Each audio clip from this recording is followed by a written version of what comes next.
Hey, good evening, everybody. It's about 10 minutes until tomorrow as we come to you live here at about just short of midnight on Tuesday, about to become Wednesday, as Syracuse basketball suffers its first loss of the season. Pardon me while I adjust the camera and everything a little bit here while we're talking. There we go. Syracuse loses to Rutgers. And the final score from Piscataway, 79 to 69.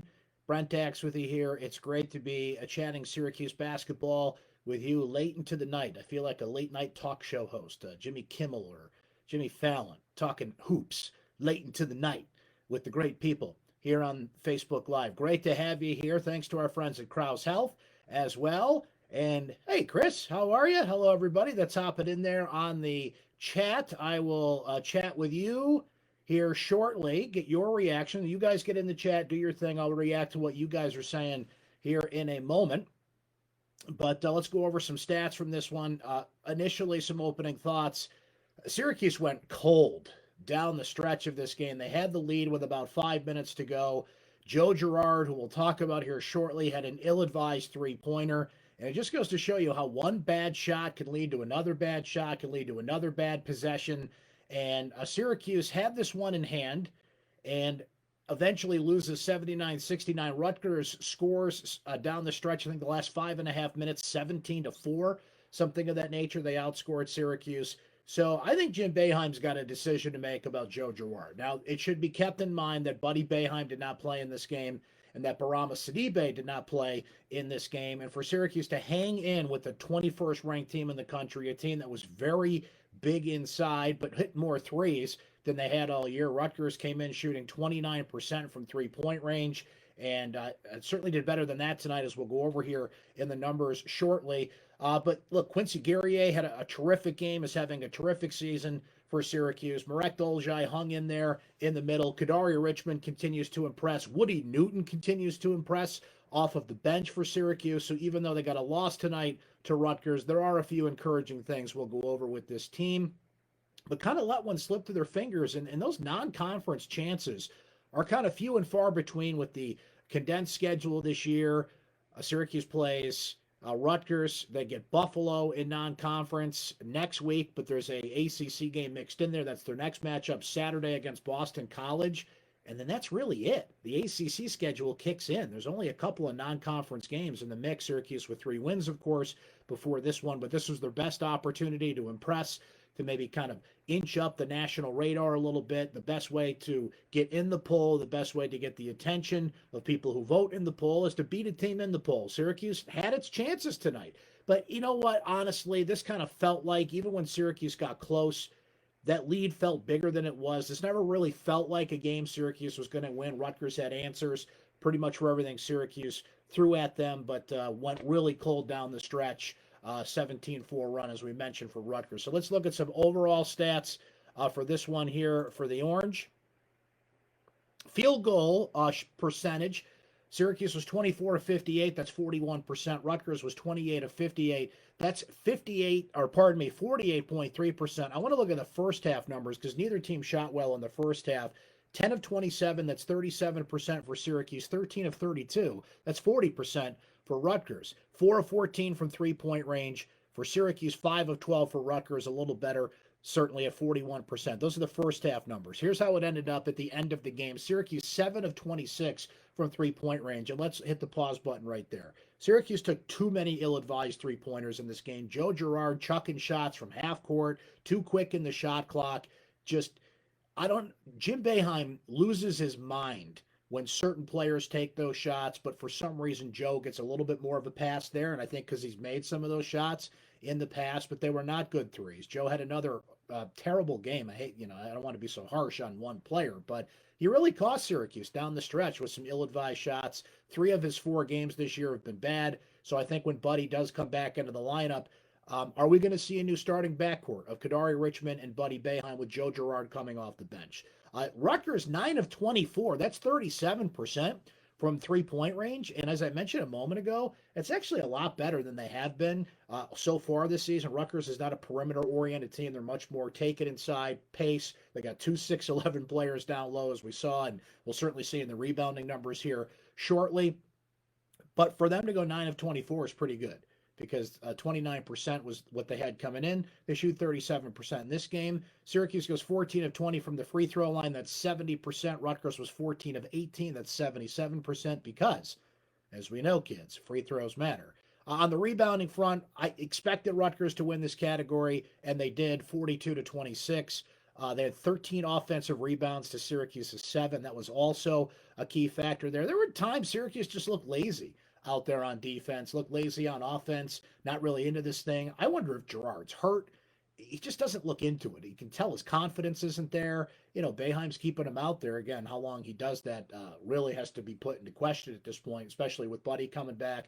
Defensively is a liability, but it's not like Syracuse was really playing with their hair on fire for 2 halves there. There were times that the whole team was lagging, and the energy was certainly not there. As we mentioned, Rutgers, even when Syracuse got close, it never felt like they were going to kind of overcome Rutgers in this game. And Rutgers didn't have their best game by any stretch either. It was kind of I wouldn't really label it an ugly game, but it wasn't the prettiest game in the world to watch either. See, that's what happens when you schedule 9:30 games. Not that I don't enjoy talking to our friends here on Facebook, but I mean, it's almost midnight. Can we have some reasonable start times for Uncle Brent's sleep patterns, right? Just looking at a couple other stats from this one. 19 assists for Rutgers. Syracuse at 16. Rutgers actually had 17 turnovers to Syracuse's 12. Syracuse got 16 points off those turnovers, so they actually did take advantage of that a little bit. Points in the paint was closer than you think. Rutgers was all over the boards, but the points in the paint was 32-30. Syracuse, you can thank Quincy Guerrier for that, as we'll go over some individual numbers here shortly. But that's how it looks from a team standpoint, just looking at some individual numbers tonight. Alan Griffin ended up with 20 points. He really had to put an effort into that. 7 of 18 shooting. He was 2 of 9 from 3-point range. Hit 4 out of 4 free throws, 8 rebounds for Griffin. He did turn the ball over 6 times, so he ended up being Syracuse's leading scorer, but kind of had a rough night all over the place there. Alan Griffin's not a player I'm particularly worried about in that sense, because I think he makes up for things that he makes up for his faults. 20 points. You want somebody who's aggressive, who's taking it to the rim. He did take a few threes in this game that just weren't there. But Griffin's not really a player I'm worried about. But it'd be fair to say, even though he led the team in scoring tonight, that he didn't have his best game, as weird as that sounds. Quincy Guerrier was terrific. He had 18 points in this game. And the weird thing is he had 3 3-pointers. Quincy Guerrier, 3 of 5 from 3-point range. He had 3 3-pointers all of last season. His shot's been coming around. He's more confident in it. It was there. He took them. He made them. He was 6 of 9 overall. He had 5 rebounds in this game. And looking at some other numbers here, I want to save Girard for last because we're going to focus on him a bit here. Dolzaj, though, starting at center once again, 14 points for him, 2 steals on the night. Usually the stat stuff for here. He also had, you want to see a little bit more than 4 rebounds from Dolzaj, 6 of 11 shooting from the field. I'm trying to find his personal fouls, just 3 for Dolzaj, which is pretty good when you had 2 6'11" players in the paint for Rutgers. He had 2 by halftime, picked up a third with about, I think, 3 minutes into the pardon me, into the first half. But for him to end up with 3 fouls is pretty good, because that's the big concern when Dolzaj is left alone in the middle, particularly with some big players on the other side. So all told, pretty good game for him. I continue to be impressed by Kadari Richmond. He only had 6 points in this game, but he had 7 assists. He was dishing the ball really well. He was creating. His court vision is terrific for a freshman. He's finding open players. And I think that's why eventually we're going to see Richmond and Boeheim start in that backcourt. He played 37 minutes in this game tonight. John Bolajok and Robert Braswell made some cameo appearances in the first half. I really like what Woody Newton is giving Syracuse off the bench. He had 6 points in this game. He got to the free throw line 1 of 2, had a 3-pointer, had a terrific drive and dunk for Syracuse. His offensive game is much more developed than I expected at this point. That's a good team he played tonight and played well against tonight. And just played 9 minutes. I thought Woody would get more minutes, and maybe he will earn some more minutes. He's a real spark off the bench for the Orange here, and a nice surprise for Syracuse early on. Okay, but the focus has to be here on Girard. Joe Girard came in with a lot of hype, a lot of buildup. New York State Player of the Year, one of the greatest high school players of all time in the state of New York, averaged near 50 points a game. He showed a lot of flashes last year, but look, Girard is one thing. He is a one-dimensional player. He's a scorer. Okay, he's a three-point shooter. And against Rider on Saturday night, mind you, it's a major gap between Rider and Rutgers. Ryder, he scores 18 points. He's hitting from three-point range and at least shows, okay, now I get why Joe plays the minutes that he does. But when Joe's not shooting well, and Joe doesn't have that trademark confidence, he has to be somebody who comes off the bench in spot scoring. Now, again, tonight, there's no Buddy Boeheim. Okay, so understandable in some ways why Joe's out there tonight. But when Buddy is ready to come back, and by all accounts, he's ready to come back on Saturday when Syracuse plays Boston College, I think you got to see a starting backcourt of Richmond and Buddy, and Joe comes off the bench. Richmond's better defensively. He has better court vision. He's a better all-around player. He's a confident player. I understand he's a freshman. But look, Boeheim himself has been effusive in his praise of Kadari Richmond. He really likes him and has said some rare things about a freshman at this point. So it's not like Boeheim is skeptical of what he can do. He's pretty confident in what he can do. Joe does not look confident out there. And this is not, a situation where you're playing Joe based on what he did last year. How he's playing right here, right now is not good. He's a liability defensively. People were joking with me on Twitter that I could take him on the dribble. I think I could, by the way. I got skills, got that raindrop going, baby. Now, I couldn't do it, but Joe is one thing. And when he doesn't do that one thing, you got to get him off the court. What did Joe play tonight? Let me go back to the box score here shortly.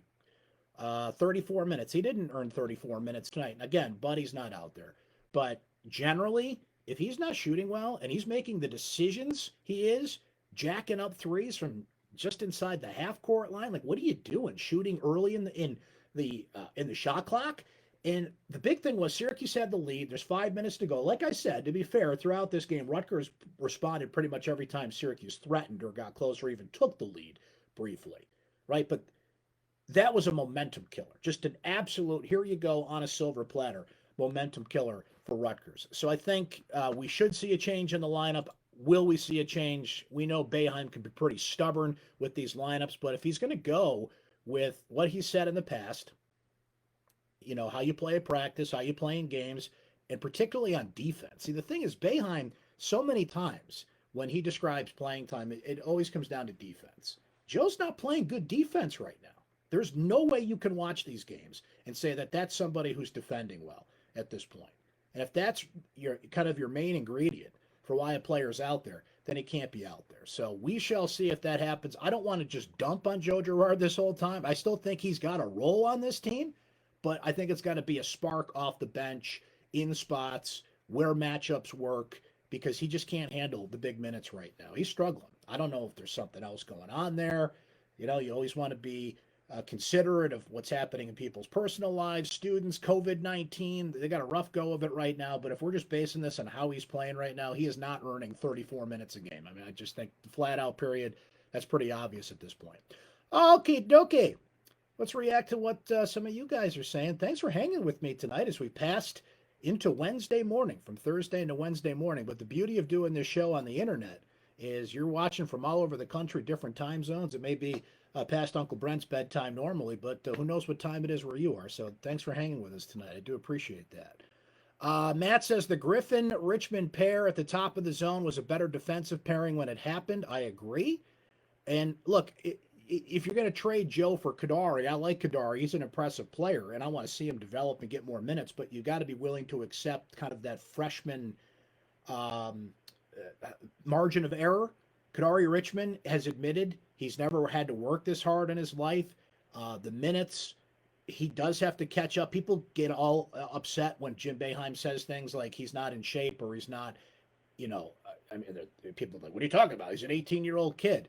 Well, you got to remember, Syracuse had 12 days in quarantine prior to their season opener, 1 day of practice on Thanksgiving against Bryant, and they're now slowly catching up to a regular practice schedule. All freshmen have to get used to what it's like at college, the speed of the game, The minutes they put in, the work that they put in. This is not a situation where you're better than everybody else in high school. Even the most talented players have to make that adjustment. I think that's an adjustment and a patient thing that Syracuse fans are willing to go through right now. So if you're calling for Kadari to play more, I agree with you. But you got to be willing to accept that margin of error that comes with a freshman. And Joe Girard did the same thing last year. He took over for Jalen Carey after what, 3 games? Bing, bang, boom, he was in there and off he went. Iris says bad turnovers overall, got killed at the glass. That's what cost them this game. I expected that. I expected rebounding. Rebounding does matter, Matt. You are correct. But I expected that with Rutgers' size inside. My question was, could Syracuse make up for it in other ways? Girard was great. He really went at the glass, particularly to start the second half. And as we mentioned, I mean, you want to shoot threes and make them, go 3 for 5. We'll take it. That balance of the inside-out game. But Girard just looks confident and comfortable. And it's the three C's. He's confident, he's comfortable, and he's consistent. That's what he's been for 4 games this year. What a player he is becoming. No surprise to this observer. Quincy just looked like a guy who was ready to be one of the breakout players in the ACC this year, and he's done nothing but prove that so far on the court. David says, John Bulajok is active, folks. That's why he's on the court. And David, you are right to say that because, the quickest way to Jim Boeheim's heart is defense. The quickest way to my heart is donuts. The quickest way to Boeheim's heart is defense. Now, John Bulajok struggled a bit on the defensive end at times. Again, young player getting used to things. But if you're one of the first guys off the bench, it's a matchup thing too, because Rutgers had 2 6'11" players kind of hanging on the wings. But it was Ron Harper Jr. You want to feel old for some of you out there? I remember distinctly watching Ron Harper play for the Chicago Bulls and in his NBA career. Excuse me, his kid playing at Rutgers. And God bless him. Somebody made this comment on Twitter, and I loved it. Ron Harper Jr. looks like a dude at the Y who's just out there owning the court in between smoke breaks. But he was great tonight. Inside out game, shooting threes. I think he ended up with 26 points on the night. Let me check here while we're yakking about it here.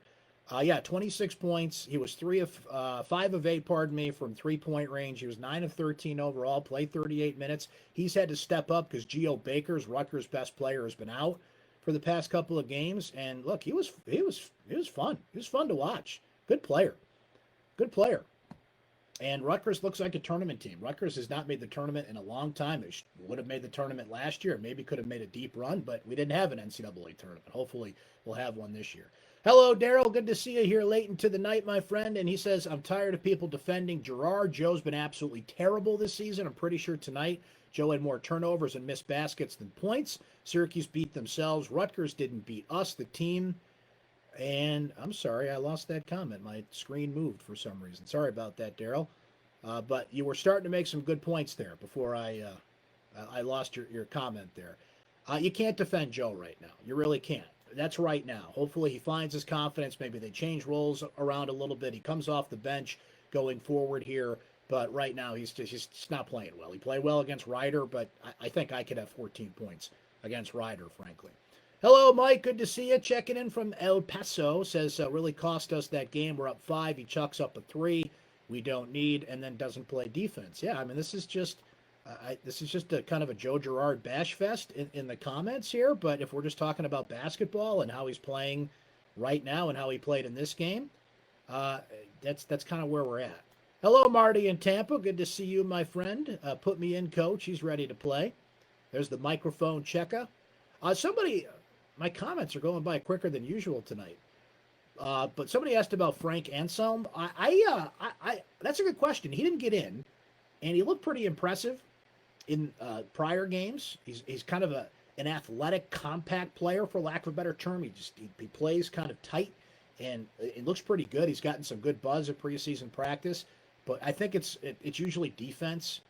But that between Braswell, Anselm, John Bulajok, it's like 15 fouls coming off the bench there. Not that you want to slow up a game like that and put Rutgers on the free throw line. Just to see John Bulajok off the bench, excuse me, early on, and some of the players that got in. Like we said, I think Woody Newton should have got more minutes. For Boeheim, that's even a little deeper than usual. Neil, thanks for checking in from Cali, my friend. It's only 9:11 p.m. where you are. If you pass Girard, please tell him to stop chucking up horrible shots. I mean, I can't defend that. I can't defend how Joe Girard's played lately, and that's what surprises me. He's a smarter player than that. I get it, shoot or shoot. He's confident, but just hasn't been good. That's right, Jim. Your Buffalo Bills got a little redemption in Glendale.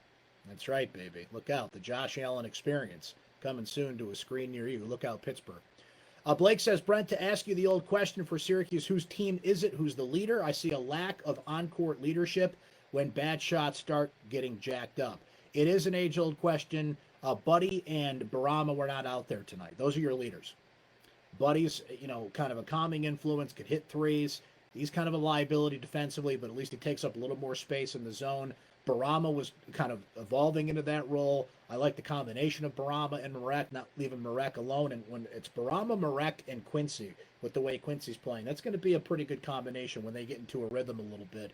But, I mean, those are your leaders on the court. It's certainly not Girard. Griffin's kind of an aggressive player. He's a leader by play. I think Marek is more of a leader by example in terms of how he plays the game. But, yeah, they are kind of looking for that take charge guy out there. We'll see how that kind of develops as the season goes here. Jermaine asks, how did I feel about the Giants-Seahawks game? Hey, how about those first-place New York football Giants? Do you know what the secret to that win was, Jermaine? It was former Syracuse punter Riley Dixon, who played a little high school quarterback right here in Syracuse, New York. There was footage of him at practice this week. He was lofting up like those kind of floater passes that Russell Wilson throws. That's what helped that defense play good against Russell Wilson. Dixon for Heisman, my friend. I'm happy for Giant fans, by the way. They've gone through a lot of crap in the past few years, and I think that Joe Judge is a great coach. And now we're talking a lot of football here on the post-game show. But, hey, that's what happens. It's midnight. Come on. Let's get crazy. Let's get nuts. Chris noting that Marek had some problems finishing tonight. I think, Chris, he had a big task tonight. The two 6'11" dudes he had to keep track of. He did stay out of foul trouble. Had some great passes, had some great plays. But, see, what you're losing with Marek is just that. When he's got so much to focus on as the center for Barama, he's not free to play the way he normally does, right? He's not going to be the stat stuffer he usually is. He's not kind of moving on the wing, getting free. He's kind of planted in the paint, and it's a little tougher for him to be the player he needs to be, but to step up and play that position and I think hold down the fort as well as he has without Barama out there, I think has been pretty good. Not wrong to say that. I just think he's working a little harder at some other things, so that's going to affect him on the offensive end of things. All right, kids, what do you say we stop there for tonight? Because Uncle Brent's got to get right in a column here that you will see show up in about 4 hours on the website. But that's what we do here for you. We stay up late for the great coverage. Look for all of it from Mike Waters, Donna DeToa, myself, the whole crew. It'll be trickling its way onto syracuse.com through the night. If you do miss this live chat, we put it up on YouTube. So make sure you mark Syracuse Orange Sports on YouTube. Look at my recap, and the YouTube version of this will be up. Just so you guys know, we're going to have a little bit of a format change that I'm excited about. You'll still see this on Facebook, but coming soon, I think we're going to, cross my fingers, knock on wood, I think we're going to start this Saturday. We're going to be on Twitter. We're going to be on YouTube Live, and Uncle Brent's going to have somebody join him on the show. My man Mike Curtis from syracuse.com. You're going to have a little tag team action here on the post-game show. So you'll start to see some changes, I hope starting Saturday, but certainly starting soon. And they're all good changes. The format's going to look a little different, and we're going to have add some fancy graphics and some other formats here, so that'll be cool. But if you're used to watching it on Facebook, then watch it right here on Facebook. It'll show up as normal after the game. So we'll be back with you Saturday. Syracuse takes on Boston College. It's a 1 o'clock start, and right after the game, here we will be. Thanks to our friends at Krause Health. Thanks to you for watching late into the night here, early into the morning, or wherever you are, no matter what time it is. We appreciate it, and we'll talk to you again Saturday after the Orange take on Boston College. Have a great rest of your week, everybody.